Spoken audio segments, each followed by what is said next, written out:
fortifié par l'aspiration, il devrait avoir l'avantage. Est-ce qu'on réussit? On se place à l'intérieur, on se touche! On a été très patients. Quelle lutte jusqu'à maintenant.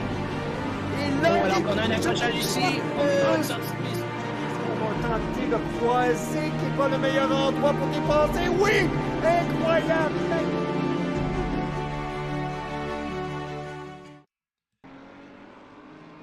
Welcome everybody to the first race of this season for EGT Canada, the EGT Challenge Split 1 at Kyalami. Join with me here, Alex Goldschmidt.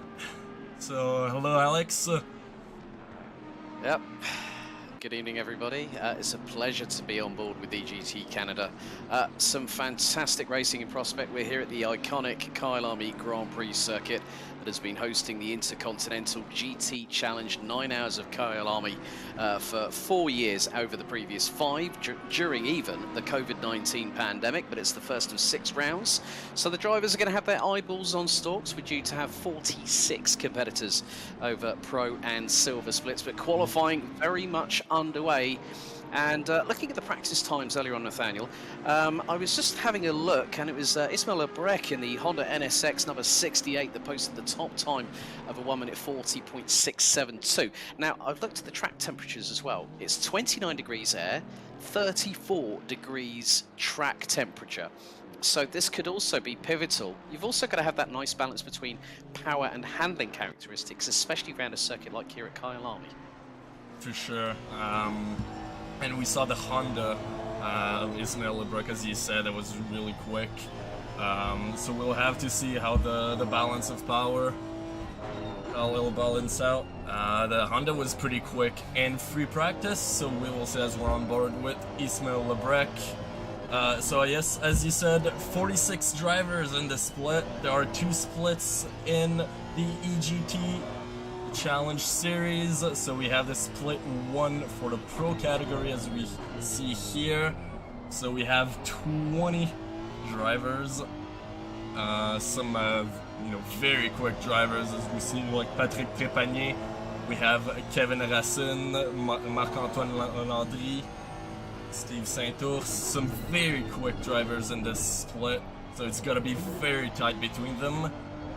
And in the silver category for the first split, we have very quick drivers again. Both are gonna be, so there's gonna be 2 standings. There's gonna be a general standings, and there's gonna be a standing only for the silver category, as Ismail Abrek puts up the second time with a 1:46.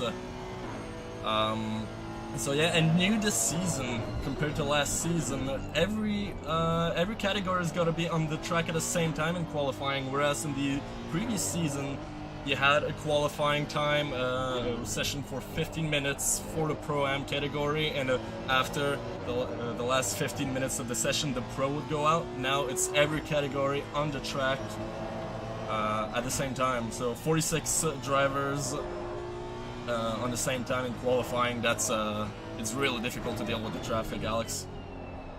It is indeed, because you've really got to pick your spot of when to jump in for a new set of tyres, a new regulation for this season. Top 3 at the end of each race in both the pro and the silver categories will be given a balance of performance adjustment per race. So we'll have 30 kilos for the race winner, 20 for P2 and 10 kilos for P3. Now, the thing is that people will say, well, does that increase as the season goes on? No, if you win 2 races on the bounce, so we've had a little bit of enough. Yeah, that's Bourdon in the number 54. And Kevin Racine in the Bentley number 223. What has happened there? I think possibly about to see, well, I mean, the thing is that in qualifying, Nathaniel, the biggest problem is that track negotiation is where you're going to have to really prove that you can make sure that you can make it work, because you put 40 plus cars on a 20-minute qualifying session, it normally causes bedlam, and that's exactly what we've seen. Exactly, and that's within the first happened. half of it. So yeah, it's it's going to be interesting how these drivers cope with it all. But then, you know, you look at who was the, you know, we've got the defending champion, Jonathan Bouvin, who's switched allegiance. He's gone from Lexus to Honda this season. So that's going to be an interesting side of things. I still remember, who was it? It was Alex Moisin and Christian Dubé, who were battling away at the season finale at Zandvoort last time, where we had 8 rounds of the championship, but this season it's 6 rounds. And we've got some fantastic tracks, ladies and gentlemen. We've got Kota on the 28th of September, the Hungaroring on the 11th of October, Watkins Glen, new on ACC with the SRO Americas DLC pack on the 25th of October. We go to a home track of mine, Silverstone, on the 8th of November for the penultimate round, and then Indianapolis Motor Speedway for the season finale on the 22nd of November. You know, it's a fantastic calendar, but yeah, like I said earlier, the drivers are going to have to really up their A game. Boivin is going to be pushed all the way, I think, right up until the last checkered flag when we go to Indianapolis. As we see now, Lebrec got the first time, so a 140.4 as Boivin has a 140.5, so it's very close, a 10th in front of Boivin, as Dubé is not too far behind with a 140.8 in 3rd place. So it should be a really close field. The top 10 are all in the 2nd. We have Basden in 4th with a 141.0, and 10th we have Mador with a 141.4, so it's about a 2nd that separates the top 10, so it's gonna be really close, as Fournier goes 2nd fastest with a 140.5, and Boivin just pipes him right after, 140.4. That's crazy. I mean, Boivin, 17 thousandths slower than Lebrec, who's gone nearly 2.5 tenths quicker than his free practice session time, which is a 140.672, 140.435. We're about to hit the halfway session, halfway part of this qualifying session, but the Fournier, you know, this is Porsche South Africa owned territory here, this circuit in real life, which soon will celebrate its 70th anniversary. Well, I'm just trying to remember off the top of my head. Yeah, 61st anniversary on the 4th of November this year, because that's when the circuit opened. You know, it's hosted Formula One, the South African Grand Prix over 20 times. It's hosted the South African Motorcycle Grand Prix, but of course the return for international competition was through the Intercontinental GT Challenge. But yeah, I mean, these drivers are really having to push hard. I mean, we have to say here at EGT Canada, a big thank you to Porsche, Centre Porsche Quebec and Next Level Racing for their support of Season 6 as Lebrec crosses the line once again as we hit the halfway points. Always upped it to a 10th and a half. He improves it. So a 10th and a half, as you said. He has the best 2nd sector and the best 3rd sector, with Boivin having the best 1st sector. So it's yeah, nice top 3 fight we're gonna have here, Alex, I think. Yeah, just having a look down at the silver category, currently in the lead at the moment, it is a Porsche, and it is the 227 of David Clément, who is there. The David Midway by last but relaxed, number 227, just making his way through the kink and into the turn 2. Tight left-hander here at Crowthorns, but then you've got one of the other things about Kyalami. For those people on that do watch sim racing, but those that are new to us here at EGT Canada, there is a lot of elevation changes here at Kyalami, especially going through Loikop at turn 10. Then you've got the left-hander at turn 11, down into the mine shaft. And what I love about this circuit is it has corner names. So we're riding on board with David Clément through into turn 6 at Sunset. Oh, gets a bit of a handful, that Porsche, and he loses it. Yeah. Is he gonna come back on track in front of another car? I believe that's a Lexus of Grenier, I believe, that passed right in. Didn't bother him too much though, fortunately. So he's gonna be back into the pits for now. It's very easy to lose it on the curbs here at Kyalami. You just get, you know, just a tire or two too much deep on the curb, and you can easily lose control, as we've just seen with Clermont. Yeah, I did see one of the, well, there's a handful of McLarens. I actually saw the number 191 of Gilles Perron who's currently sitting in 31st place at the moment in qualifying, stationary, and that was on the run from Barbecue at turn 5 down to Sunset. We're with Christian Dubé. We also saw the Mercedes number 10 of Gagnon parked on the sand, so it's quite a tricky qualifying session for these drivers. Oh, 100%. I mean, the air temperature is cooled by a degree, but Christian Dubé, currently, who's running in the silver class this year, or this season, switching to Ferrari, well, keeping in Ferrari power. I think he was in a Ferrari last time around. But yeah, we ride on board at the 488 GT3 Evo, one of the cars that has a twin turbo 3.9 litre V8 pushing out around about 700 Newton meters of torque, but it's mid-engine rear-wheel drive. That's a car that will be very much suited here at Kyalami. Like, say, the Honda, the Porsche. It's a bit of a different kettle of fish, as we saw with Clermont just a few moments ago, getting all tank slapper happy because that's rear-wheel drive, and the biggest problem is, of course, the originator of how the drivetrain is positioned on that car is thanks to the good old Volkswagen Beetle.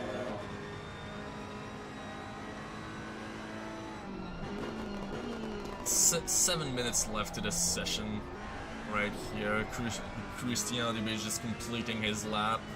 We'll see if he improves. He's currently sitting in 3rd place in silver category, so that's a very good time for him. He's 2/10 away from Clermont, so it's gonna be close. He's got a 141.8 currently, with Clermont sitting at a 141.58. So just coming to the last corner soon. We'll see if he improves his time. Maxime David's just pipped him for 3rd place in silver. Yeah. The number 90 Honda's just gone up to 15th place on a 141.815, 35 thousandths quicker than Dubé, who crosses the line. Dubé puts in, that was a 142.8, so needs to find a bit more time, does the number 71 from Test Racing. Won't improve, unfortunately, this time around. As we see, we're on board as Lebrec that's finishing his lap right now. He crosses the line, doesn't improve, but it's still a very good time. He's still in the first in 140.2. So Boivin not finding exactly the time to pipe Boivin to try and get that pole position, as we see him really going wide right here. So Lebrec with 5 minutes left is in a good position to take the first place for the pole position, but there's still a lot of time and anything can happen right here. Yeah, definitely, Nathaniel.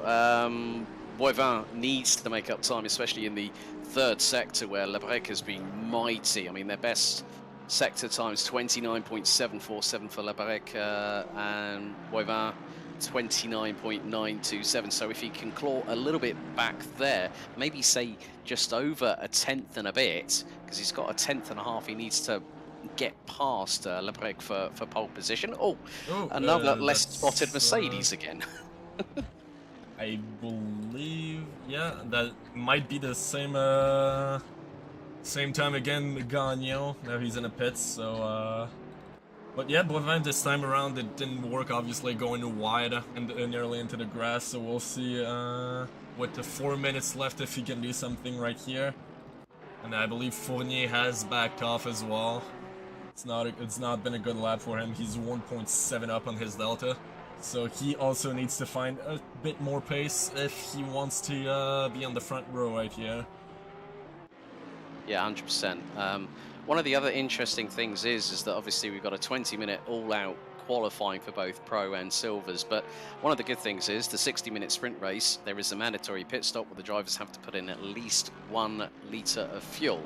But the good thing is, Nathaniel, there is only it's an open pit stop window, which basically means that the drivers can run the cars for as long as they decide, and if they saved a set of tyres, which I'm sure that pretty much all of the field will have done, to keep everything sharp on the car. You know, you want to go out, and even if you put in a little bit of fuel, you want to have some fresher tyres just to get that initial pace. But the biggest thing is that those tyres, when you come out of pit road, are going to be cold. You're going to need to get them up to temperature. You could come out into a battle, as we've got another yellow flag out on track. and there are a few changes. I've just seen the 917. That's of, I'm just trying to think, make out who that is. That is Tommy Landry in the 917 Bentley, who's gone up to 22nd, but Clermont still holds on to that silver opening pole position of the season as Valet has parked the Audi in the #1 car. Interesting thing here, Lebrec and Boivin both at the speed trap, both have the same speed, 236 kilometers. So very cars both on the limit. They're both very pushing the limit right here, but Lebrec might just have the upper hand right here. Yeah, I think he's, as soon as he put in that 1 minute 40.297, that is nearly 4/10 quicker than his practice time earlier on. You know, just the speed of the car, but more importantly here, Nathaniel, it's a Honda 1-2 at the moment, so it's a Honda NSX potential front row lockout. And as we have David Bélanger that moves up to 4th position with a 140.7. So Laurence Dubé is going to be reelected to 5th here unless he can improve his time, which is not happening at the moment. He backed off for this lap. So yeah, with 2 minutes left, David Bélanger putting himself in a very good position. David Bélanger obviously being a very experimented driver here in the EGT Canada. He's a coach. So for the newcomers, the up-and-comers that are coming into the community, in the league, he coaches new drivers regularly to get them up to speed and help them basically be competitive, be more competitive with their driving. So very experienced driver with the EGT Canada organization. Very good driver, obviously, as goes a bit wide, and that's going to be qualifying done for him. Unfortunately. I have to give a shout out to Patrick Fournier, one of our EGT Canada podcast hosts, along with Alain Lyon. So, salut à tous. Sorry, I had to get that quick French quip in there. But yeah, I mean, it's great to see a lot of the community that are involved within EGT Canada, and to, you know, sort of like last minute having a chat with Julien earlier on this week, and he said, "Oh, are you available?" I was like, "Yeah, look, I don't care about the time zone here in the United Kingdom, but we're down to the last 35 seconds in quali. We're on board with Boivin, who still is trying to, well, he's gotten a little bit closer. The gap is less than a 1/10.5 between him and Ismail Lebrec in the battle for pole position. Meanwhile, Maxime David has gotten into second in the silver class. Second place with a 141.6. That's very good. He's a 10th away from Clermont's time. So yeah, that'll be interesting to see if he can pipe Clermont for the first place in the silver category. Clermont's qualifying is over. He's in the pits, so David has another lap, and he's up on his delta right now. He's a 10th up, so he may improve here as he goes a bit wide. Doesn't quite exactly get the apex and loses control, and oh, he keeps it out of the barrier. He just keeps it out of the barrier. How did he do that?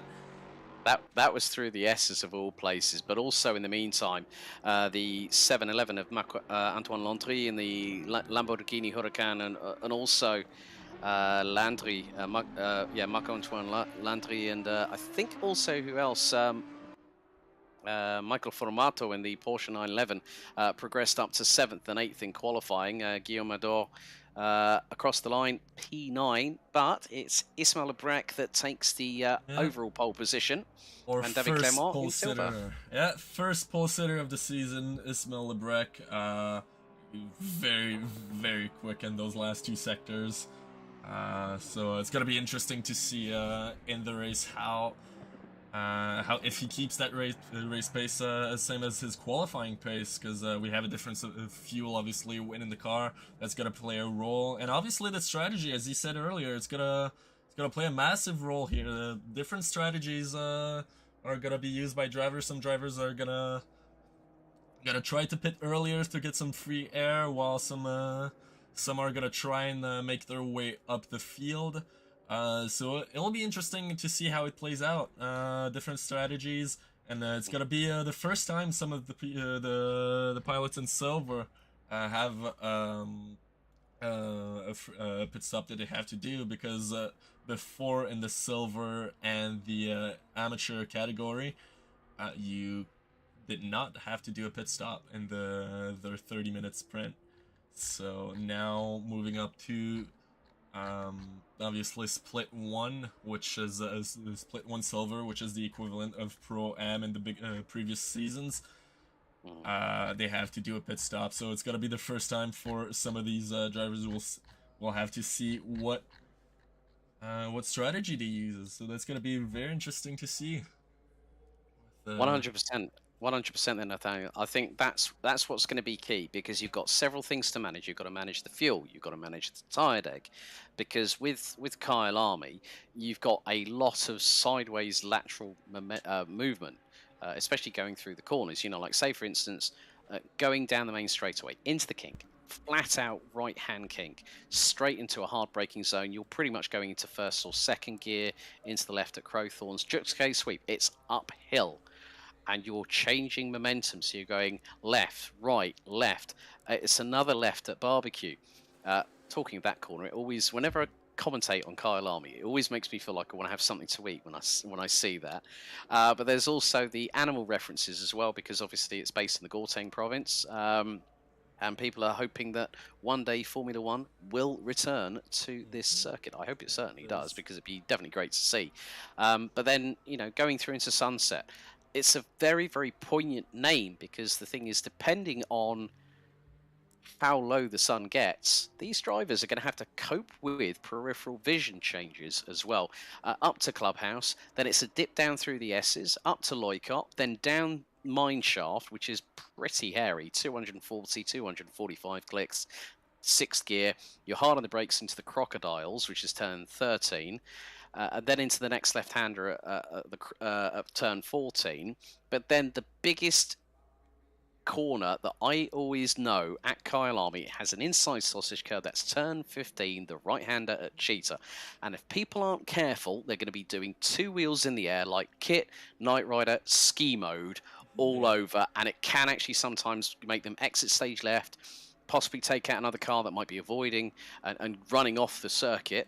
But then Ingwe is going to be a pretty good opportunity if people line it up coming out of Cheetah, get up the inside, get a good run out of that final corner, down the start-finish straight, side by side. The run to the line to turns 1 and 2 in this 60-minute race is going to be crucial. You can't win it on the first lap, but you can lose it. Definitely, and as you were talking about Cheetah turn 15, yeah, very tricky to get right. You have to get the right point of entry into that corner, otherwise you hit the sausage curb and you go wide, or you enter the corner too wide and you end up going on the grass anyway. So it's a very tricky corner right there, and if you don't get it right, you can get easily overtaken down the inside of Ingwe in the last corner. So very tricky circuit indeed. As we see our starting grid, so we have starting grid overall. We have Ismail Lebrec on pole position with a 140.297, with Boivin in second place with a 144. Patrick Fournier with a 140.5 in third place. David Bélanger in fourth place. Laurence Dubé in 5th place. In 6th place is going to be Baisden. 7th place Formato. 8th Marc-Antoine Landry. 9th Guillaume Ador. And completing our top 10, it's going to be Kevin Racine.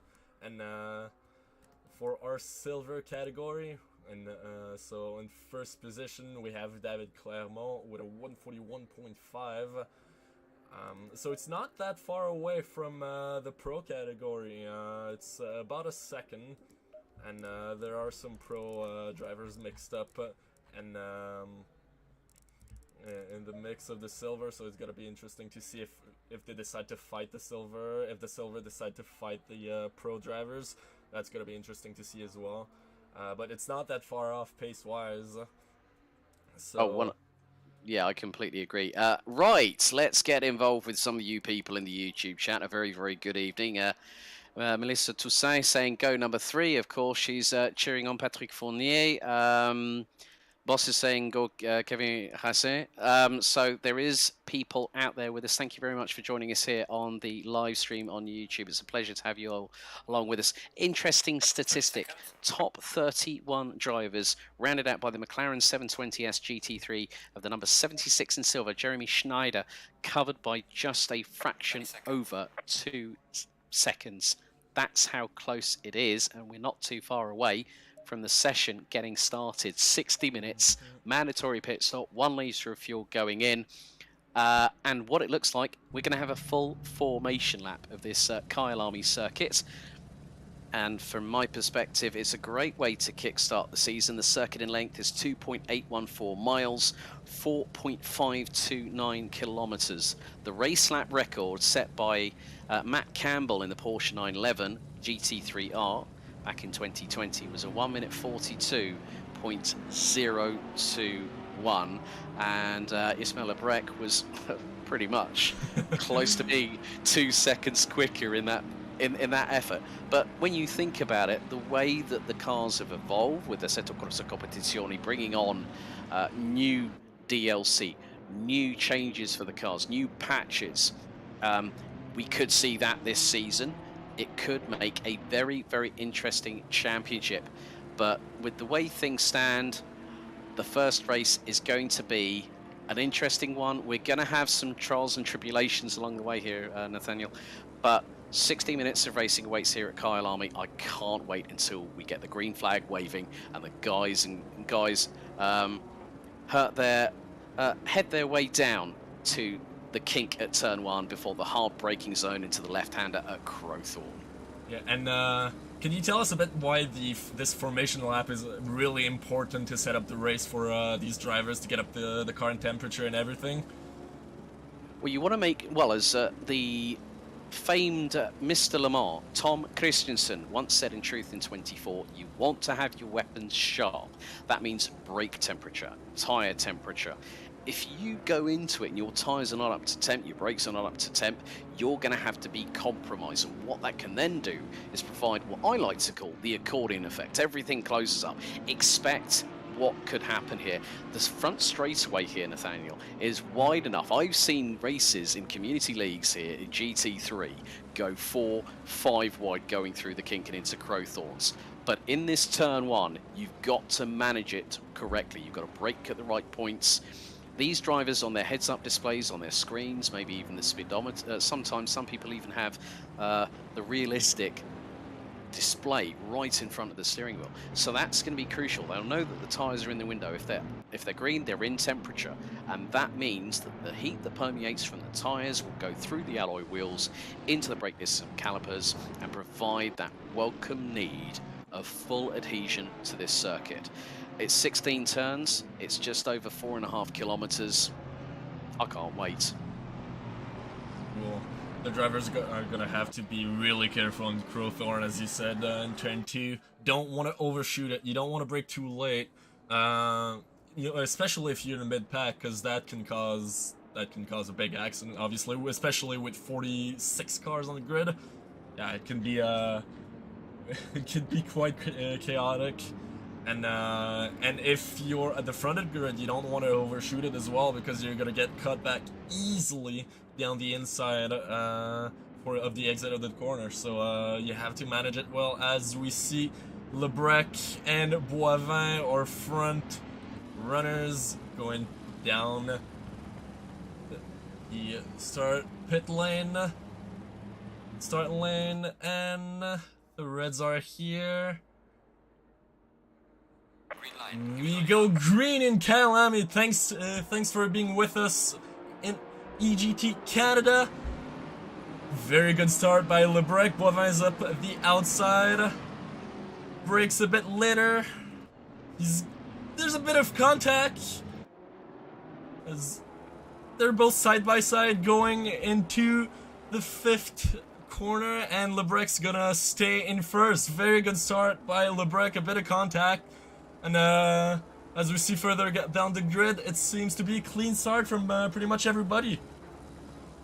Keep your eyes on Fournier in the third place Porsche. He's really on the back bumper of Boivin as they go through the exit of Sunset, now into the left-hander here at Clubhouse. They're now going to go this is going to be this very, very quick sort of like roller coaster sort of ride. We have got a yellow flag out because there was a car, I think. Yeah, so the yellow flag's been retracted, so that car's got back underway again. Fournier, It was Dubé here. It was Dubé and Landry and that were involved with the yellow flag. Yeah, so I think the thing is that Fournier, if he runs with a heavier fuel load in that Porsche, it's going to. I mean, the good thing is the Porsche is going to have a little bit of an advantage here. The reason I say that is because of the fact that the engine is over the rear axle, so that is going to hunker the rear wheels down onto the asphalt. But then when you look at cars like the Mercedes, they're going to have a little bit of an advantage for late braking. So are the BMWs. Moisat is the highest placed BMW down in 12th position overall, and actually rounding out what is a top 12 lockout for the Pro class, with Clément battling away with Danick Vallée in the number 1 Audi for the Silver class lead. But Lebrec has already got a comfortable lead over Boivin, and that gap is over just under half a second as they go into Crowthorns, up the hill through the Jux K sweep once again. But we've got another yellow flag out. Right, I've just seen that Bilodeau in the number 7 car, Jean-François Bilodeau in the Audi R8 is in the pit lane, and there's Loranger running in the Jensen Button. Yeah. Lots of damage here to the front of his car. I wonder what happened with Loranger, if we're going to be able to see. There was a bit of contact. We're going to have a replay here of what happened with Loranger. Ooh, he just loses it, doesn't he? Oh, and he collects... Ooh. He collects the Audi number 956 right there. 956, that's Vincent Roy. So, yeah, unfortunate start of the race right here for... As Boivin's gone up into first place. Unfortunately, we've missed what happened, and Fournier's down the inside of Lebrec, and he's going to take the position. It's going to be side by side going down the straight. The Honda is much quicker in the straight line, however... Lebrec is gonna come back in front of Fournier, so Boivin is in the lead. Fournier dives down the inside. That's very close. Lebrec keeps it on the outside, and yeah, keeps the position. Yeah, sorry. Boulanger and Landry are catching up. Hassan is running at the top 6, so there is a train starting to form behind Ismail Lebrec for second position. So now Boivin has got into the lead. He's cantered away already. I think that gap is going to be quite substantial. Yeah, this benefits. 1.3 seconds is Boivin's lead at the moment over Lebrec. Yeah, this benefits him massively. 1.4 seconds now, so this battle between Fournier and Lebrec just sent... Oh, and there's contact! Oh, massive contact, and Landry's just been run into as well. Oh, we're gonna have to see what happened there. I believe Fournier was down the inside trying for a move, and it just didn't work out, and he spins, and yeah, I believe Fournier's race is gonna be over. Oh yeah, my gosh, what happened there? I did actually catch what happened there, Nathaniel. Going into Crowthorns, Boulanger actually tapped the back left and it spun Fournier around, and then everyone just clattered in. Landry, Hassan, and Fournier had, well, was not a willing passenger in that particular accident. The Porsche sustained heavy damage, and Patrick has unfortunately returned to garage. That means his race is over. As we'll see here, what has happened. So, brakes a bit later, Fournier. A bit wide. Oh, it's just, yeah, the Penta that attacks him. And, yeah, everyone else collided after that, so very unfortunate end to his race for Fournier, unless he's going back out, which he may do. But yeah, that's very unfortunate for Fournier. He was running into, well, battling for second place with Lebrec. And yeah, it's Boulanger that tagged him, so yeah, the stewards are gonna have to take a look at that unfortunate accident. In lap 2 of this race, as Lebrec has pulled away 4.4 seconds in front of Boulanger. Yeah, as we see Dubé putting the pressure on Formato. with Moisin not far behind, goes on the inside. Formato's gonna keep the place, and now it's Dubé's gonna be under pressure by Moisin going down here, but he's gonna keep it in front for now as Moisin runs a bit wide. So we have a nice train of car going around here as Landry goes down the inside of Jean-Luc Marchand and takes the position up to 11th place after being caught up into the accident for Landry. Yep, and that's not a battle for. It's not a battle for. Oh, Landry completely sideways going through into the S's. Nice car control there to not lose it. He needs a new change of underwear after that moment there, I think. He'll probably be checking himself, but keep your eyes on Marchand just behind. David running at the top 3 in the silver class, and they ran at the top 13 overall, but Clément is well ahead in the 227 Porsche, catching up on Alexis Moisin, but you know, again, that's not a battle for position. This is for leading the silver class, and he started things off on the best foot. He started in 13th overall. He now rounds out the top 10 overall, and he's got a gap over Jean-Paul Marchand at the minute. As we see, that's Moisin that went off with the 1-4 of Jean-Luc Marchand. Oh, and the McLaren, who is that? Just avoiding. I believe that was Prudhomme. Oh my. Again, another accident. So the first lap was clean.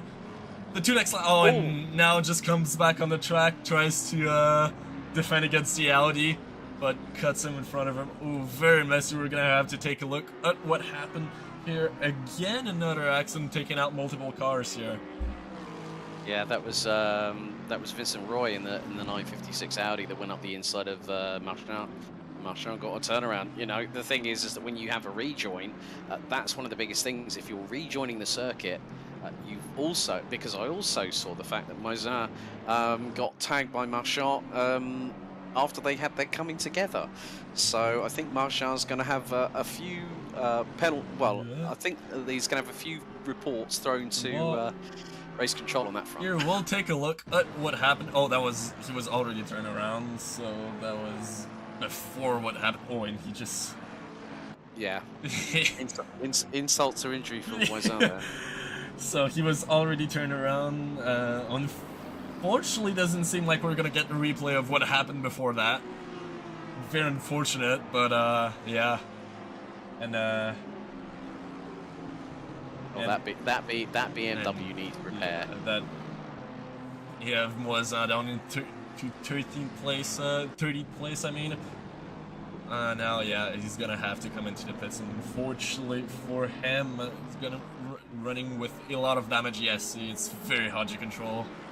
Goes wide into the grass here, so he's no doubt gonna have to pit.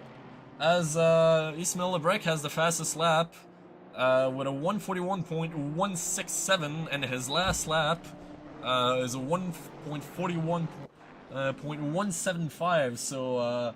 Very consistent here, Lebrec, and he's slowly catching up Boivin as 1.5 now to Boivin, but we may be shaping up for a few laps for a nice battle as Dubé still putting on the pressure in Formato, even with all the madness that happened in front of him. Still putting on the pressure. Yeah, I mean, Lebrec is fastest overall in the second sector. He was well over 1.5 tenths quicker in sector 1, but then lost a little bit of time in sector 3 to Boivin. Boivin keeping that gap very, very equal at the moment. You know, the pendulum hasn't swung in the complete favour of one driver or another, and we're only a sixth of the way through. Dubé up the inside of yeah. Very close there, and they're side by side. This is going to be a bit hairy going into mineshaft and then the hard braking zone into the next right-hander, but Formado's still got the edge on the Ferrari. Dubé goes to the outside. That's a bit brave there. He's going to have the inside, I believe. Oh, or no, he won't, because no, Formato kept it nice and tidy through Cheetah there as they go through into Ingwe. Dubé could go for the the over-under, and he's got the inside line. They're going to pull out of the final corner at Ingwe, but that Porsche has got the legs on the Ferrari for the minute, but Dubé has got the slipstream. Very nice defensive driving by Formato right here. We're going to see into turn 2 how he's going to come out in front as Dubé goes deep on the brakes on the outside. He's going to take the position. Formato comes back. He's going to be side by side, but eventually Dubé is going to keep the position, and yeah, that's the overtake done for Dubé. Very nice move right there. Deep on the brakes and managed to stay in front of Formato. As that was brave. That was very, very brave indeed. I mean, Formato kept it pinned, had a better run coming out of Crowthorns, but Dubé just had the pace. Says Marc-Antoine Remplie, closing in on them. You know, despite that second corner incident involving Patrick Fourier a few moments ago, you know, the 711 Zealous Motorsports Lamborghini Huracan GT3 is closing, and he has got some pace. Landry was, okay, get this, quicker by nearly 1.2 seconds from Formato. Dubé was nearly 0.8 of a second slower. So whilst they've been battling away, Landry has closed on in, and he's got an opportunity maybe to get 2 for the price of 1, but I don't think it's going to happen here. He's just going to wait and bide his time. There's Clermont just behind the silver class leader. So we're 11, nearly 12 minutes through in this race so far, Nathaniel. There has been, I did say that you could lose it in the first lap. Well, we did have a couple of first lap incidents, but it sort of all kicked off from about lap 3 when that incident unfortunately showed the demise of Patrick Fourier. I'm just going to have a look down the timing to see if he's actually rejoined. And Fourier is out on track. I'm just spotting him going through Loikop as we speak, and he's currently down in 40th position. As Landry goes down the inside of Formato and takes the position, so that's Landry up into 7th position. Very nice move down the inside. Landry wants to be a part of this party between Formato and Dubé, and he's making his place right here, and he's gonna catch up to Dubé soon. So even though he's got a bit of damage on his Lamborghini, he's still got some pace. Yeah, I mean, even though it shares the same drivetrain as the Audi R8 LMS, it's a very, very different animal in terms of its aerodynamic properties. You know, you've got a more angular, aggressive styling on that Lamborghini, whereas the Audi looks a bit more usual in terms of how an Audi is normally designed. Yeah. As further down the field, we have a nice train of car here led by Jael Perrin in the silver class here. So we have Jael Perrin in the McLaren, followed by Lepointe, Marchand, and David. Marchand was obviously in that accident with Moisin. Moisin is in 34th place right now. Is he still out, or he had to pit? Yeah, he had to pit, obviously, with the damaged car. So he's gonna be making his way up. 46-minute, long way to go for him. But yeah, we have a nice train of cars here. Same thing for 11th place, as we have actually Baudry's closing up real fast on Généreux de Guise. He's gonna have the slipstream down the straight here in the Lexus. Very powerful car down the straight. Very beautiful livery, by the way, for Baudry, I must say. He's gonna... Will he be close enough to make a move? He's gonna try the inside. Généreux de Guise is very generous. Oh, that was Saint-Ours completely locked up and went into the wall there. Ooh. Oh, that's just... That Mercedes is going to be smarting at the front end, despite having that. Just went straight on, didn't he? I'm wondering if Saint-Ours actually had a technical problem. I've seen it before in other leagues where someone's had a brake pedal failure, or whether his game has crashed or had a disconnect.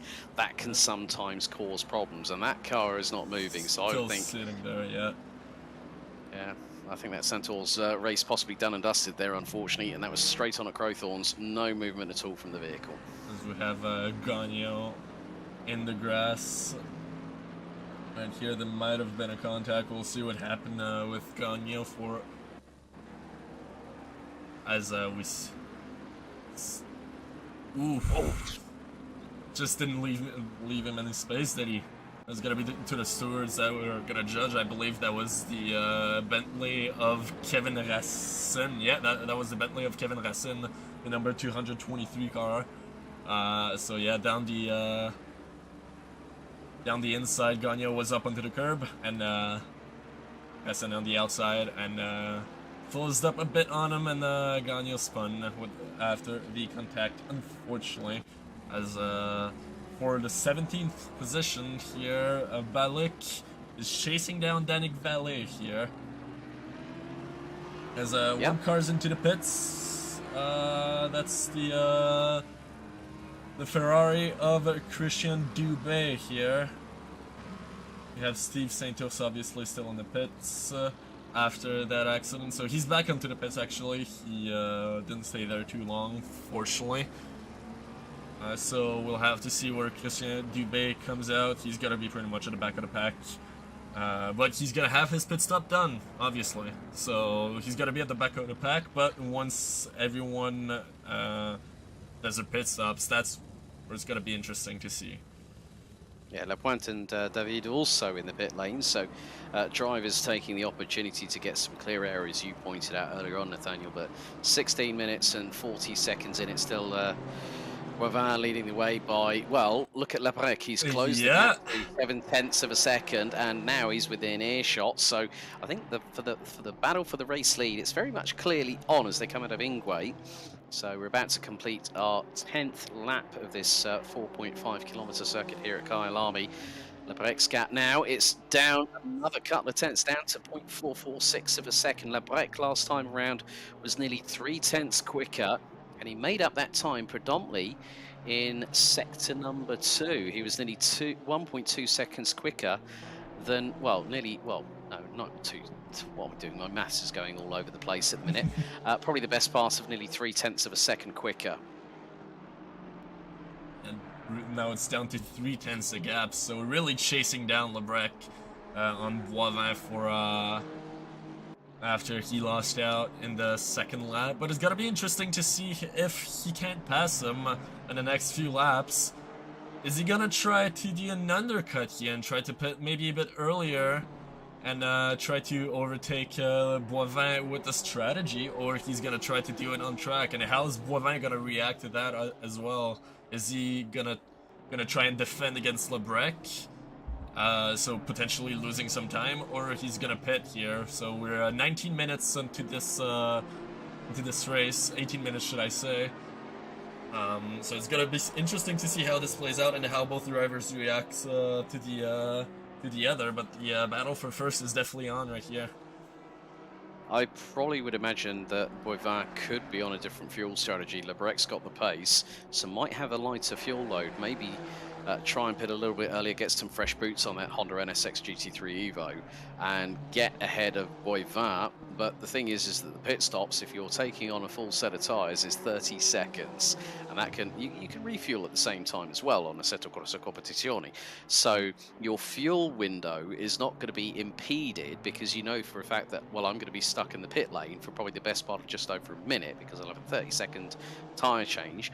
And also, one of the things these drivers have to watch out for is speeding in the pit lane, because automatically, if you speed in the pit lane, it's a stop go 30. You don't want that. And also, when you come out of the pit lane after that really long pit stop, and you have to watch out where you come out, because there's a lot of drivers in this race.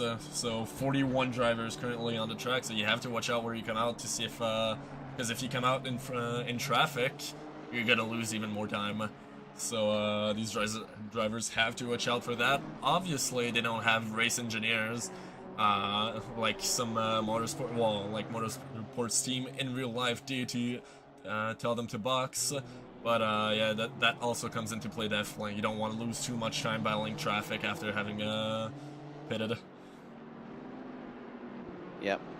Yellow flags out again. I think that was for the 227 of Clermont that time, who still is holding on. 9th place overall, leading in silver.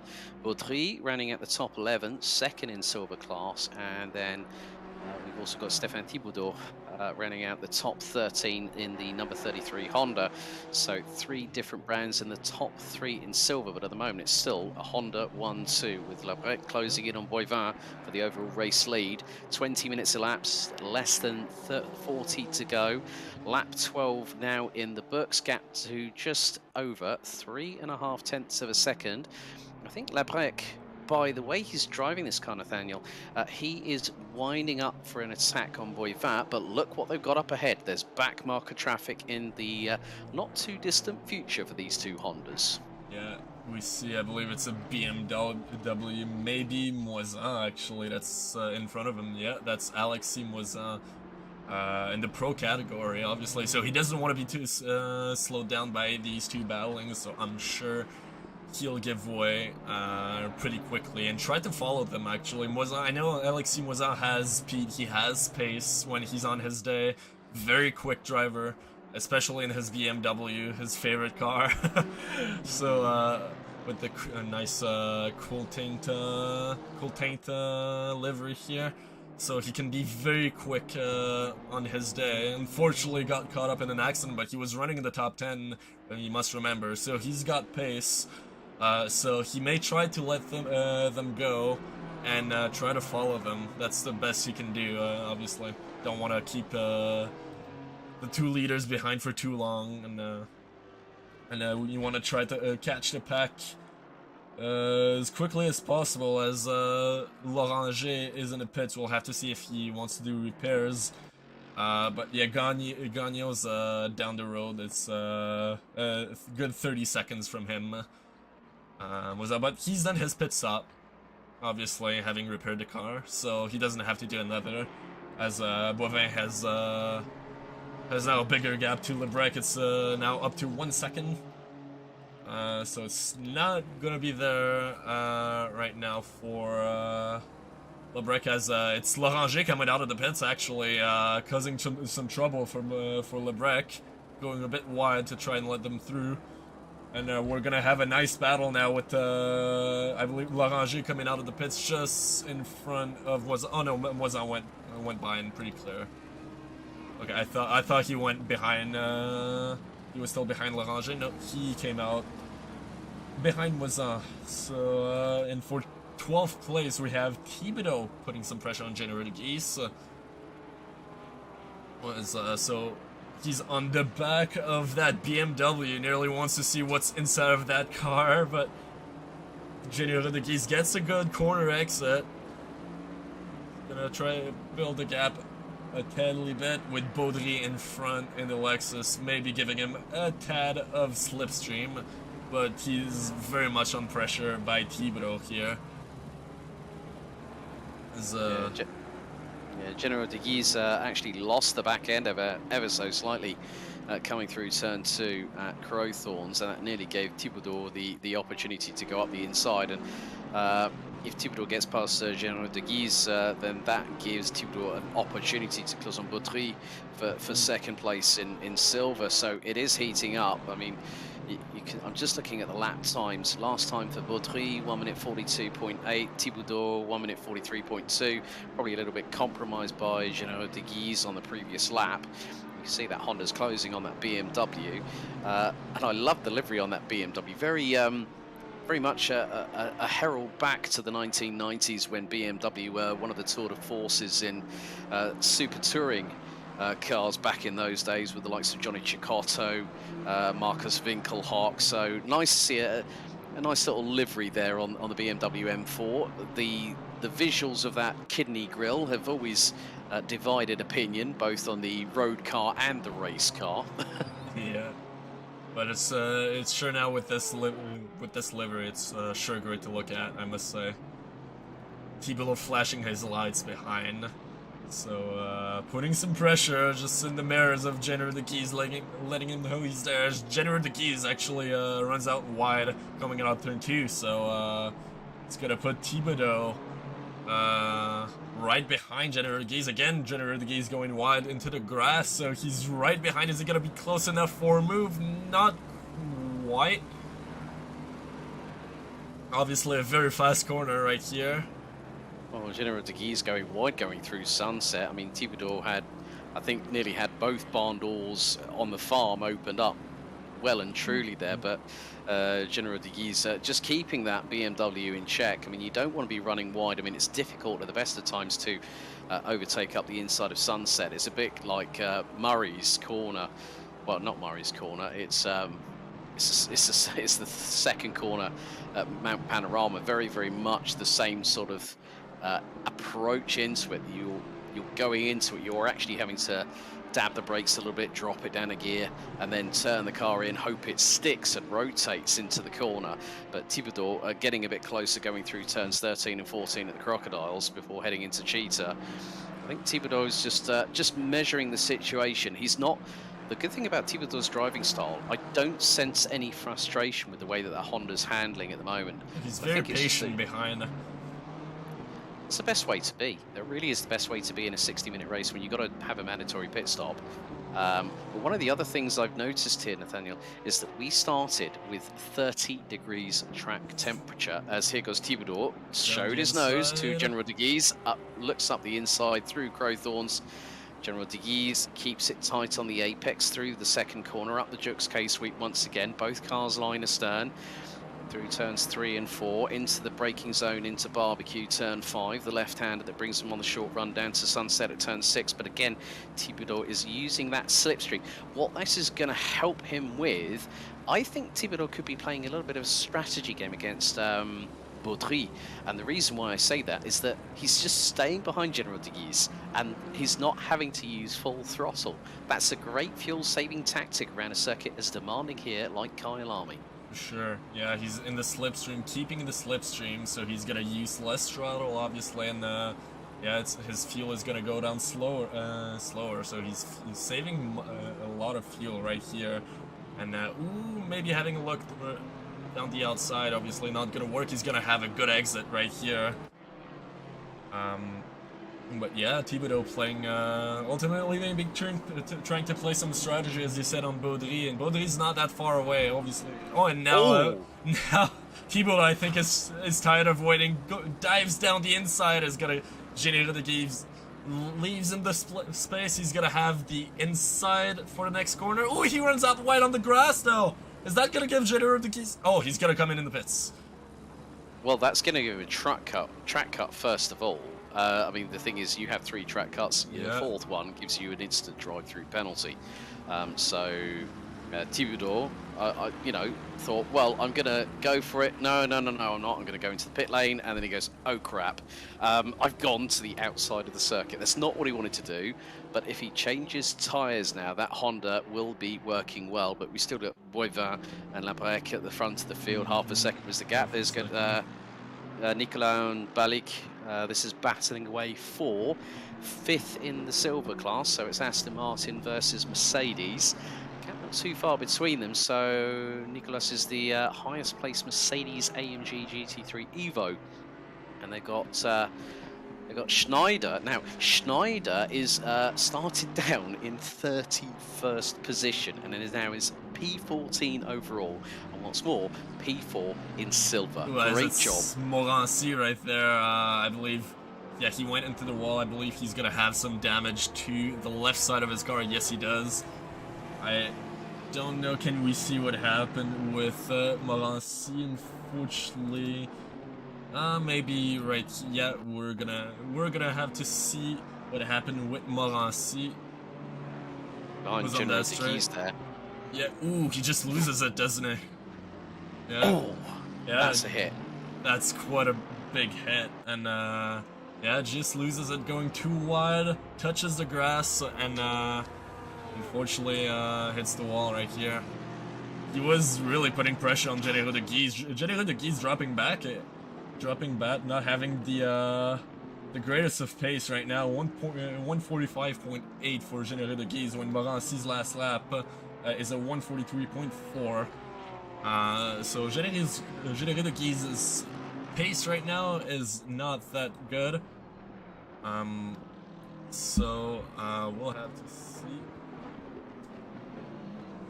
Yeah, I've actually just seen in the YouTube chat here. Yeah, I thought it was a technical problem. Wheel disconnect for Santos. that's why he went straight on at turn 2 at Crowthorns earlier.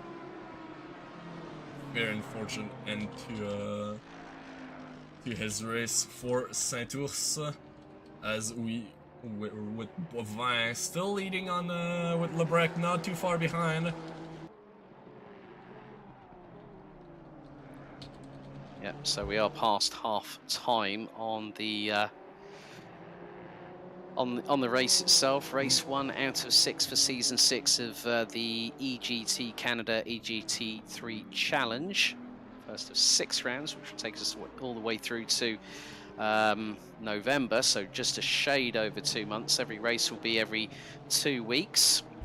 So in 2 weeks' time, we'll be heading from South Africa to the Lone Star State in Texas and Circuit of the Americas for round 2. But at the moment, Boivin and Lebrec still battling away over the overall lead. Gap between them is around about 0.6 of a second. Boivin has upped the pace to nearly a tenth quicker than Lebrec on the previous lap and still holds that lead steadily here as they go through into what will be turn 7 at Clubhouse. Now through into the S's at turns 8 and 9, down the dip, and both the Hondas working very, very well indeed. 3.5 litre V6 turbo engine cars, the road car having 3 turbochargers, but obviously with GT3 regulations they had to be adapted to fit within the current spec. So the good thing is Boivin at the moment is comfortably leading, but again him and Lebrec are closing in on more back marker traffic up ahead. This is not going to be easy over the next 28 minutes here, Nathaniel. Well, they tried to pit before making contact with those back markers. They don't want to lose too much time, obviously, and they don't want to create an opportunity for the other driver to make a move. So we'll have to see if they try to pit to avoid making contact with those back markers, who are obviously past the halfway point of this race. So there's quite a few drivers who are gonna pit soon, and there are some drivers who's gonna pit at the very last minute. We've seen it in the previous seasons. They're gonna try to extend their stint the maximum time possible, and as we see, the Mercedes of Gagnon, he's gonna get out of the way pretty easily. He's sitting on the outside, actually, on the racing line, so Boivin has to go down the inside, and that gives Lebrec a nice run on Boivin. He's not quite close enough to be in the slipstream as he goes wide into the grass right here. We've seen quite a few cars do that, but yeah, some drivers are, as I was saying, some drivers are gonna try to extend their stint to a maximum. We've seen it a lot during these previous season, especially the front runners. They're gonna try to pit at the last minute, try to extend, because they're running in the free air, obviously, being at the front with, not a lot of battling going on. So they're gonna pit at the last minute and try to obviously come out in a favorable position, and being in free air, obviously you have a lot of good pace instead of being in the midfield and battling out. Those midfield drivers are probably gonna choose to pit more earlier into the race to get some free air by doing that. It's usually Gap now down to just under 0.4 of a second between the top two. I'm just keeping an eye on the gap between Lebrec and Belanger. Belanger and the number 22 Bentley, who was involved with that incident with Patrick Fourier a little bit earlier on. Gap now has extended to over 16 seconds between, well, just literally on the bubble. 16 seconds between Lebrec and... What a performance by these two. 16 seconds. Yeah, it's going to be interesting from that aspect, but I think that Boivin and Lebrec just want to pull away, have their own battle. They're going to pit at the same time. I can sort of see it in the pace. Boivin that last time around was just under a tenth slower than Lebrec, who's closed that gap to less than 0.4. I think it's even less as they go through the S's. Lebrec touches the curbs a bit more than Boivin going through into turn number 8. And, well, the thing is that I'm just keeping an eye on the battle for the silver class lead.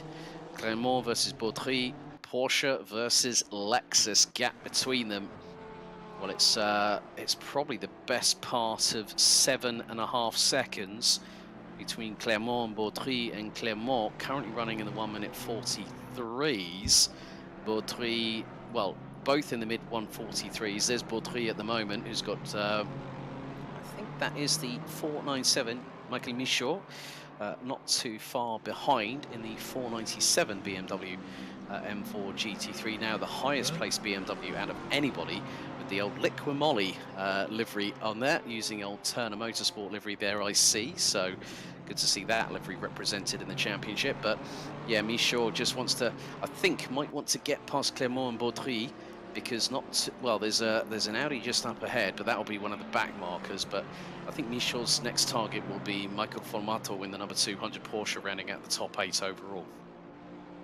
Yeah, obviously Michaud here wants to get past Baudry as soon as possible, being a pro class driver. Baudry being a silver class driver, probably has more pace currently than Baudry, being maybe a bit held up, so he wants to pass him as soon as possible to catch up to Formato. He's still got Clermont as well in 9th place. He's got to clear him as well before getting to Formato. Not a great exit though by Michaud, I must say. Quite a bit far the gap to Baudry, so not a good exit of Ingwe for Michaud, but he's gonna catch up pretty soon, I feel. We have another Lexus in front of Baudry. I believe that's his teammate. Is it? Yeah, it's Max Baudry. So that's I don't know if they're family. They probably are. I would imagine they're probably more than likely brothers or something like that. So if anyone could give us that information, that would be well and truly appreciated. I always see, it's nice when you see brothers in the same competitive league, but yeah, that's Max Baudry ahead of the other Baudry. So it's... He's gonna have to get out of the way for his brother pretty soon. And that's what he does, breaks late and leaves...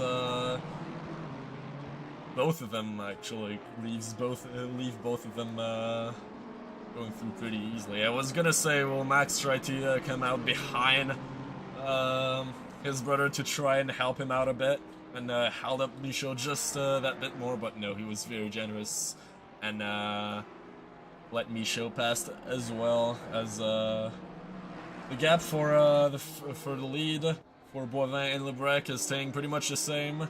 0.5 seconds, 0.4 seconds. So we're shaping up for a battle later in this race, as you were saying. Lebrec is using the curves very aggressively here compared to Boivin. However, I'm wondering how that's hurting his tires.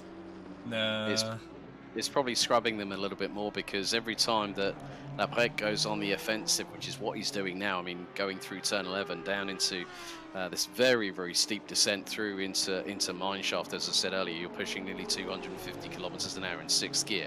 You're going through this fast left-hand kink, hard on the brakes. You're going to drop down probably at least to 3rd, maybe 2nd through the crocodiles. You then got to power out of the corner, and Lebrec runs a little bit wide on the runoff area. He's got to be wary of those tractors. And he's just, you know what I said about that sausage curve, Lebrec's just hit it, and it nearly spat the back end out to the left-hand side, but he managed to keep it together, keep the momentum carried through. Gap between Boivin and Lebrec as they come across the line to complete lap number 23 has gone up from just under 4/10 to just over half a second. It's not gonna be here, it's gonna be after the pit stop, probably the battle they're gonna have, unless one of them makes a mistake, as Dubé is in the back of that Bentley of Baisden. He's gonna get the slipstream down the straight. This is for the 4th place. And is he gonna be close enough for the move down turn 2? He moves up down the inside a bit, but thinks better about it and moves back behind Baisden. But Baisden goes out wide into turn 2. And that's gonna give Dubé a good run. He's gonna try down the inside. Oh, that was close. They nearly touched. Dubé nearly tagged the left side of that Bentley, but Baisden is still in front right here. So it's a very nice battle for 4th place. at this moment with 20 minutes to go in this race. So Dubé making a very nice race here and battling for 4th place. So quite nice to see that. Basin also in 4th place, that's great to see. So these two are gonna battle it out. Dubé was quite a bit faster than Basin this last lap. He was 2/10 faster, and Basin went wide a bit during the lap. So yeah, Dubé putting on the pressure of that Bentley and anxious to get in 4th place. I would imagine that Basin at the moment, I mean, that Bentley is one of the heaviest, if not the heaviest GT3 car. Because when you think about it, the Continental GT itself, the road-going car, they had M Sport, who originally developed the concept, had to strip a significant amount of pounds out of that car. I think it was like over 500 kilos they managed to strip from the road-going car to make it into a GT3 racer. But you could just see the closing speed. I would wonder if Basin, with that additional weight in that car, those tyres are starting to go off the cliff. Dubé sweeps to the outside through into Crowthorns. Is going to go side by side round the outside of Basin. Is going to try and get the inside line. They nearly touch going through the Jux K sweep, but Dubé keeps out of harm's way, and that's very, very good driving. I mean, Dubé, didn't he do something like that earlier through that same point? That's his sweep over. He tried to do the same thing here on Basin, but very good defensive driver. But Basin, oh, he gets loose a bit there, and that's gonna give Dubé a good run. Yeah, got loose a bit, nearly lost the car there, but yeah, very defensive driving by Basin in that straight line. Their start and finish straight, very defensive. Dubé tried to go down the outside very deep on the brakes, and we've seen it earlier in the race. Didn't work this time, however. No, Cardo and YouTube's cheering on Basin at the moment to keep a hold of that 4th position. Great to see the Bentley represented here in this championship. I mean, the Bentley Continental GT3 and a lot of other GT3 leagues that I've commentated on sometimes doesn't get the love it really, really, truly deserves. It was a great car, especially in the wet. But Dubé in that Ferrari, you know, that's a lighter vehicle. It's mid-engine, rear-wheel drive, 3.9-litre twin-turbo V8. A significant amount of torque displacement usable from the back axle of that prancing horse, the Cavallino Rampante in Italian. As you can see, Dubé closing in on coming out of Ingwe. Basin runs a little bit wide. And Dubé will have the slipstream. Right on board with the number 70 Test Racing out Ferrari 488 GT3. From the driver's view, there's a back marker up ahead, so blue flags are being waved. Dubé goes towards that sweet spot, and Basin loses it a little bit. Dubé's going to try and get the inside run for turn number 5 at Barbecue. He's got alongside the Bentley. It's side by side. Dubé does another howitzer of a move, and he's up into P4. Basin nearly got back at him there. Very nice move by Dubé. Wow, very brave again. Very good move, and he's up into 4th place, so that develops into quite a good race for him. Up into 4th place, and it's not the first time we've seen it in the last season. Dubé always comes back in the race. We don't know necessarily where he qualifies. He's had some good qualifying sessions, but he's very quick in the race, and he's proving it once again right here in Kyalami. But Basin is not letting go. Dubé qualified P5, so he was on the inside of row number 3, so he was behind Patrick Fourier and our pole sitter Ismail Abrek. With just over a quarter of the race remaining, I don't think this battle is going to fade away into the distance, because Basin could get the jump. If he runs a little bit longer than Dubé, could give the number 52 an opportunity to hang on to that 4th position. But of course, then we've got the rest of the pit stop cycle, the 2 leaders yet to pit. Basin very close to the walls on the inside of Ingwe, but manages to run it over the runoff area. That's with still 2 wheels within track limits. If all 4 wheels go out, you get an automatic track cut, so you'll be told by your heads-up display on your screens. There are back markers, which Dubé manages to negotiate, but that back marker now gets through in the way of Basin, but then gets out of the way. It's one of the Mercedes, but look who's not too far behind. It's Guillaume Madore in the 1-1, the triple one Audi, whilst these two have been battling away, that Audi from EGT Motorsport in the Canadian flag colours is closing in on Baisden for P5 as they go through turn 6 at sunset. 1.5 seconds quicker than Baisden was Medor on the last lap, so he's closing it at a great speed while they've been battling, and he wants to be a part of that party right here. See, he's very aggressive using the curbs, all the track he has at his disposal. He's using it as the McLaren may, this back marker here may have unsettled him a bit, but he's not gonna lose too much time, and he's still right on the back of Baisden, 7/10 and closing down. As we see, as we're in the third sector, so we're now approaching for the maintenance, the start and finish straight, so we'll have to see if he's gonna be close enough to be in the slipstream of Baisden. He's at 0.8 seconds as he goes wide off that turn 15, that infamous turn 15. Wonder if he's got a bit of curb there, but Baisden went a bit wide actually in turn 16 at the last corner, so Medor might get well, he's gonna close in. He's not gonna be close enough for a move, obviously, but he might close in a bit. 0.7 the gap right now, and Baisden is not. Dube's not pulling away from Baisden right here. So this is very much gonna be a battle of for fourth place between these three guys. As Medor runs very wide here, getting some grass, cutting some grass here. Some sparks flying from the rear diffuser as well. Big thank you to Alain Lyon, one of the team here at EGT Canada. General de Guise lost power at home for 2 seconds and has become one of the more recent DNFs. By my count at the moment, Nathaniel, we are down to 32 of the 41 drivers that took to the start. Just over 47 minutes ago. Not as much of an attrition rate as I was possibly fearing, but still to have over 30 cars running. For you folks at home, every single car in the top 15, the respective splits in Pro and in Silver, in order to qualify for points by finishing in the top 15, you have to finish the race. There's no 75% race distance rule here.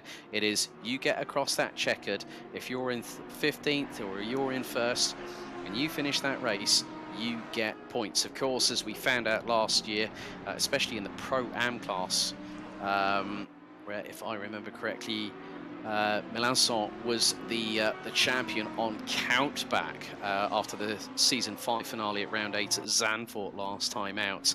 The same rule applies here, but Medor really closing in on Baisden. I think what you said about Dubé not pulling away, I think maybe by battling so hard with Baisden, he's probably overcooked the rear tyres.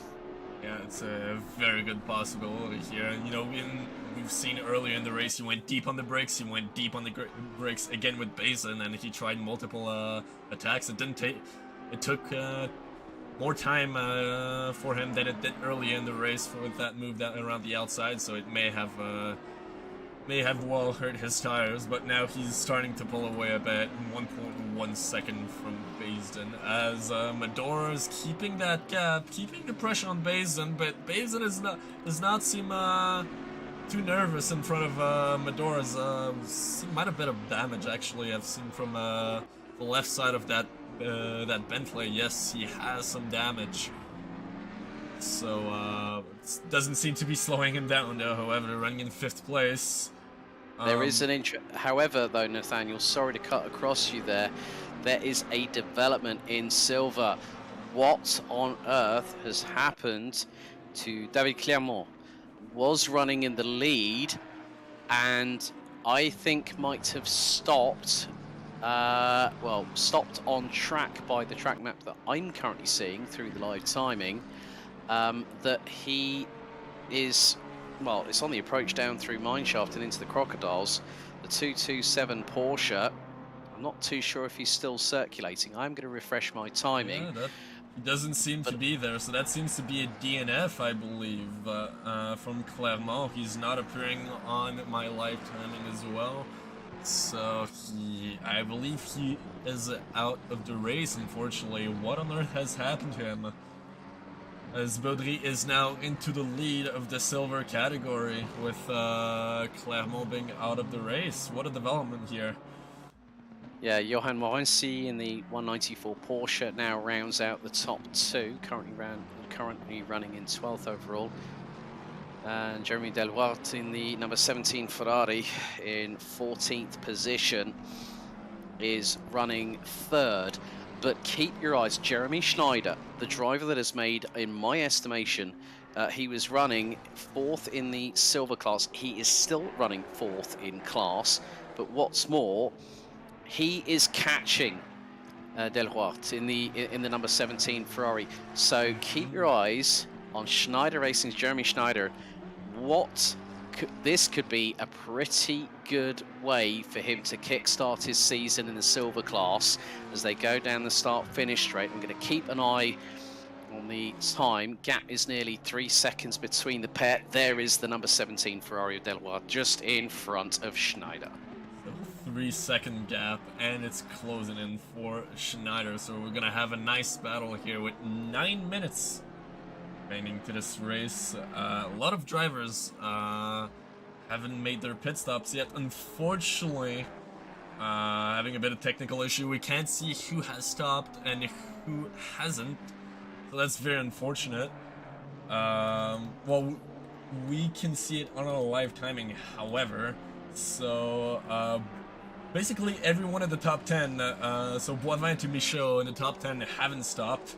The first driver that has stopped in the standings is Bourdon in 11th place. He has pitted. Morency in 12th has not, however, and Racine in 13th has, as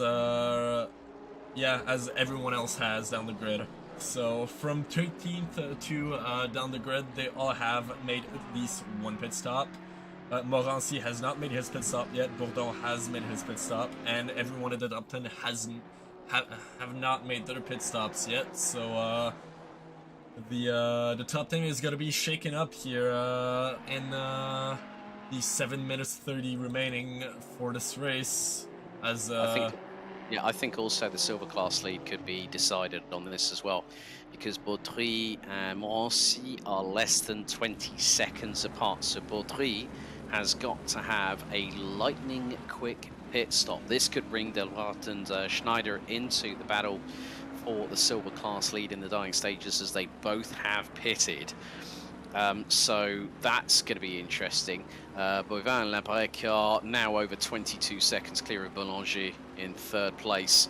So whether they're just trying to eke that out as much as possible, Boulanger, could he possibly, or, you know, Dubé, Baisden, Mador, Landry, Formato, they could all throw you know, try and throw the dice on, you know, on like the old casino table and see if they roll lucky number 7. But unfortunately for someone, they might roll snake eyes. As Kevin Racine moved up into 12th place, we've seen overtaken Morency around the outside, and he's well clear already, and Michaud in the pits. So Michael Michaud is making his pit stop. We're gonna see where he comes out. We have Delwart. Yeah, he's gonna be probably in front of Delwart, who's just coming around here. Yeah, so he's gonna be very much clear. In 13th place for Michael Michaud. I believe he has a back marker coming. It's the Lexus of Marchand behind. He's gonna come out in front of him. So fortunately, he's gonna not lose too much time here. And, right, Labrec in the pits. Labrec in pit lane. And Boivin is still going. So Ismail Labrec, Boulanger now in pit lane. In the pits. So Labrec is going to come out in second place. He's going to have to clear a bit of back markers, as we've seen the BMW of Alexis Moisan in front. So hopefully he doesn't lose too much time. Moisan does a good job to keep around the outside to let Lebrec go down the inside. We'll have to see when Boivin pits. Is it gonna be next lap for Boivin? I would think so, because look, Baisden, Landry, Formato, all are all in the pits. Baisden's gonna... Oh, Landry's got to stop go 30, speeding in the pit lane. Landry is out of the top 8, and that's going to really hurt his chances in getting a good opening score here at Kyalami. So Landry will have to serve that very, very quickly indeed. But if you don't serve your penalty, if memory serves me correctly, by the end of the race, Landry will have 130 seconds added to his race time. That's 2 minutes 10 seconds added, and that will drop him way down the order. That will probably even put him over a lap down. Boivin in pit road. Now, I'm going to keep an eye. Where is Lebrec? Coming down through mine shaft at the moment. The number 2, the second placed Honda, number 68. This is going to be a tight one. Boivin's going to make this a very, very quick pit stop as Lebrec makes his way through the crocodiles into now Cheetah at turn 15. Boivin stops on his marks. In the pit lane, the number 99, the Honda, the reigning and defending EGT3 Challenge champion. Lebrec out of Ingwe. Boivin now on the move, and he's got a very short run. He now guns the throttle. He's going to come out ahead of Lebrec. Lebrec has now got to get the pedal to the metal, and there he is. Lebrec has gone through into first with 3.5 minutes left to go. So the strategy worked out for Lebrec. He overtakes Boivin for the lead, and there's 3 minutes 20 left to this race. So yeah, what a strategy here from Lebrec. Just keeping on with Boivin the whole way, and making a quicker pit stop than him. And yeah, that's the race lead for Lebrec. So he gets back his first place that he lost in the second lap. We'll have to see if Boivin closes on him. For right now, the gap is 9/10 of a second as we see Lebrec going very wide into the grass. A nice lead change as we've seen. Bélanger is still in 3rd place, Dubé, Madar in 5th. Madar has actually gone in 5th place in front of Baisden after the pit stops. Yes. Great to see, but we're just keeping an eye on our race leader here, Ismail Lebrec. What a performance by these two. I just, again, want to point out, just in a league of their own today. The two Hondas, very quick, clearly around Kyalami, and yeah, making the best out of their cars. And as Lebrec goes wide again, we've seen that the whole race. Lebrec using every bit of track he has, but he's got to be careful in this these last 2 minutes not to get a track cut and not to get a penalty. That would be very unfortunate for him after such a great race he's driven. As Dubé is not too far behind Bélanger. What a race for Dubé. He's 6/10 away from Bélanger here, putting the pressure on for the 3rd place. Bélanger in his Bentleys is struggling a bit with his tires. Who knows, but more importantly, the two leaders now on the penultimate lap. We're on to lap number 35 out of 36, because the minute that we hit the timer going 0, the drivers will be on their last lap. So Dubé closing on Bélanger. Gap between them is just under 7/10 of a second. The gap between Lebrec and Boivin, 1.2 seconds, with just over a minute to spare. Dubé trying to close on in. Dubé last time around, well, it was a 1 minute 47.2 for the number 70 Ferrari, but look how close he is to Bélanger. They come out of turn 5 at Barbecue. Now the short run down. Dubé is going to look up the inside, shows his nose to Bélanger, thinks better of it going through turn 6 at Sunset, but he gets a good run through the apex. Great overspeed from the Ferrari. I think he could be lining up a move maybe down the start-finish straight. If he keeps within that distance, that will give him that window of opportunity. That will give him that slipstream on that Bentley, because that Bentley is punching a hole in the dirty air, and that's going to help Dubé, but it won't help his aerodynamics. It'll make the Ferrari feel a little bit more skittish, a little bit more loose, so to speak. So Dubé closing in. He wants that 3rd place, obviously. Would be a great result to have a podium in his first race. We'll have to see Lebrec. Yeah. So as you said, that was a penultimate lap. there's gonna be another lap here, as Lebrec is still 1.1 seconds in front of Boivin, so this has really worked out for him. And Dubé is still on the chase here for the last spot on the podium. Coming out of turn 16 now, he's gonna be very close to Belanger, and Belanger goes a bit wide. Dubé tucks in that slipstream, tucks it. Very defensive line by Belanger here. He had to do that. He had to keep Dubé at bay. But going through into Crowthorns, here goes Dubé, look for the inside move. Belanger covers it off nicely there.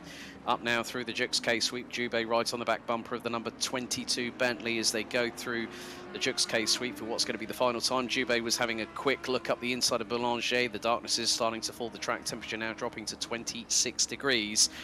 But I'm keeping an eye on our leaders who are now coming through Loikop turn 10 for the final time, because this is the 36th and final lap. Down out of turn 11, through into the mine shaft for the final time. It's been a battle royale between the two Hondas, and it's as they were just 60 minutes ago. Lebrec has got breathing space. There is an Audi in the middle between him and Boivin, as Lebrec makes his way through turn 14, through Cheetah. One more corner to negotiate, and the opening round of Season 6 here at EGT3 Challenge at EGT Canada is the number 68 of Ismail Lebrec, who wins the race with a great undercut strategy. The defending champion, Jonathan Bouvard, rounding out the top two. What a drive from the two, like you said, Nathaniel, both of them, but it's not over yet between P3 and P4. Yeah, Dubé is still on Belanger. Nice race by our top two. And it's not over for the third place, as Dubé is still behind. Belanger has built that gap. I don't believe Dubé is gonna be close enough, and it's Belanger is gonna take the last spot on the podium here, third place, with Dubé close behind in fourth place, with Madar in fifth. Baisden was also very close to Madar. And very good strategy by Medal overtaking Baisden in the pits. We're seeing Formato here come down the pit straight with Bourdon close behind as well. So we had a lot of battles on the last lap, as we see Kevin Racine in his boatley, as he likes to call it, finish in 9th place. With Michaud rounding up the top 10. And we're looking here at Jonathan Baudry here, the leader in the silver category, making his way around the corner, around the last corner, and Jonathan Baudry is gonna take the win, the first win of the season for the silver category, as we see him waving, celebrating his very nice race. Unfortunately for Clermont, we don't know what happened to him. Delworth in second place, and Morancy in third place, running on the podium for the silver class, as we see Schneider. And in fourth place, Thibodeau. In fifth place, Landry. Is Landry running out of gas? He's run out of fuel. Yeah. He's run out of fuel. That thing is at a crawl. He's on the reserve tanks right now. Landry, that's... And big thank you to Julien, saying that Clermont has just informed us that he lost connection. That's why he's out of the race, as Landry's Lamborghini is crawling. That is at a snail's pace and crosses the line with literally fumes in that 5.2 litre V10. Just crosses the line. Wow. Unfortunate race for Landry. Obviously been caught up in the accident at the start of the race after getting that penalty, and now he's run out of fuel. So this hasn't been the round he was hoping for. Fortunately for him, he's a very quick driver. Marc-Antoine Landry, very quick driver. So he's for sure gonna want to make up those lost points in the next few rounds.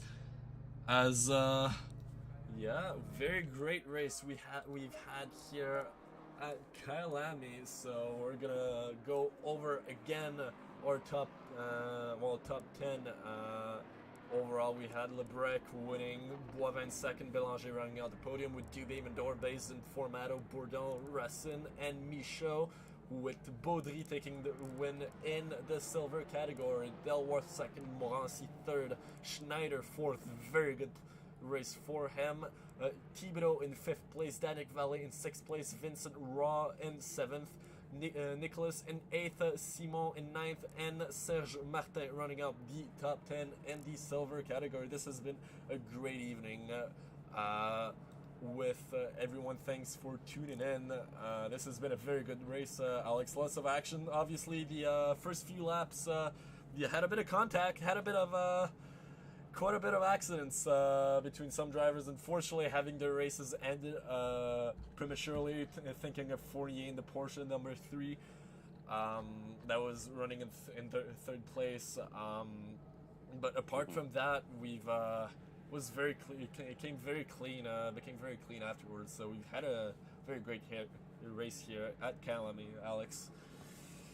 Yeah, definitely the case, Nathaniel. I mean, merci à tous, tous les pilotes de course aujourd'hui, ce soirée. Merci beaucoup à tous.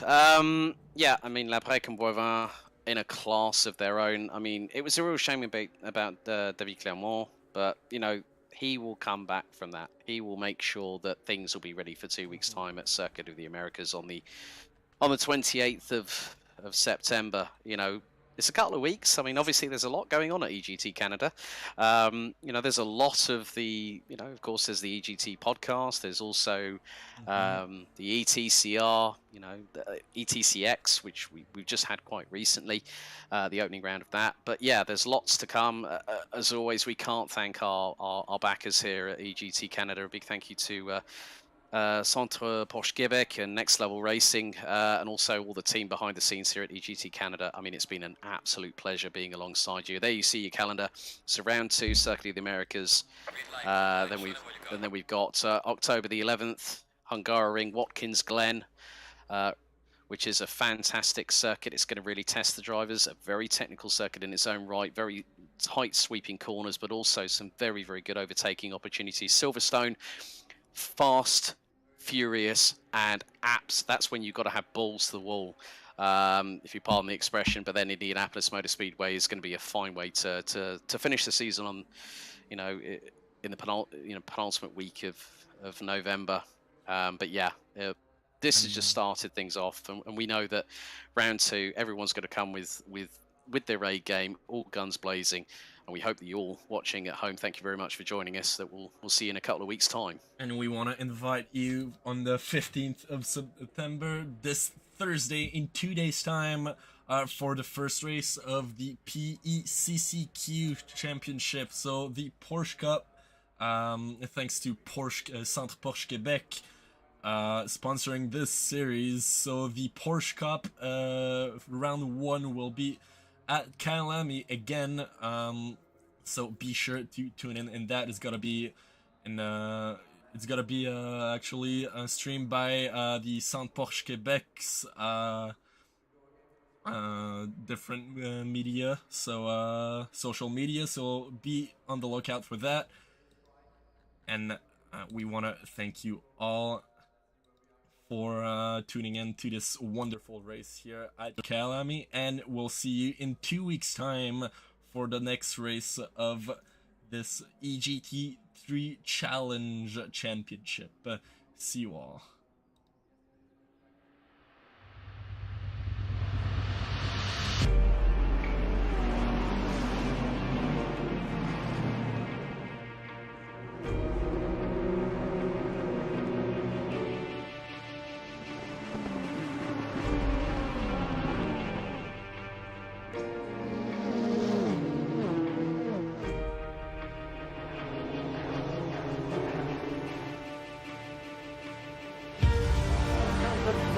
Par l'aspiration, il devrait avoir l'avantage. Est-ce qu'on réussit? On se place à l'intérieur, on se touche! On a été très patients. Belle lutte quand même. Et là, Alors qu'on a un accrochage ici, on va une sortie de piste. on va tenter de croiser qui n'est pas le meilleur endroit pour dépasser. Oui! Incroyable!